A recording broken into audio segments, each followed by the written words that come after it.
L'émancipation de la femme, elle est indissociable de l'évolution du vêtement. On pense souvent aux années 60-70 quand on parle de l'émancipation de la femme et aussi d'un point de vue vestimentaire.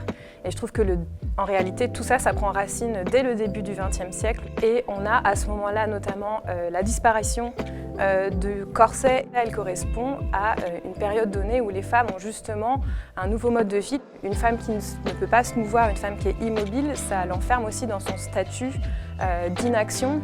Et c'est pour ça qu'au moment où on a les plus grandes mobilisations féministes historiques, on va avoir aussi les plus grandes évolutions dans le vêtement féminin, comme le pantalon, comme le vêtement de sport, comme la mini-jupe, etc.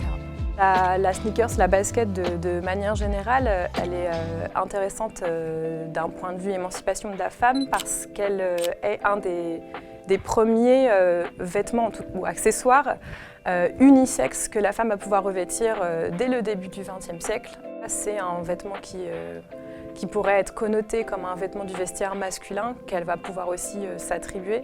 Au tournant du XXIe siècle, on va avoir le sportswear qui fait son incursion et je trouve qu'il est bien incarné aussi avec des figures comme Beyoncé. Et la femme, elle est là aussi avec ses vêtements techniques parce qu'elle a aussi sa technicité et elle peut aussi oublier un peu son corps pour se concentrer aussi sur d'autres sujets.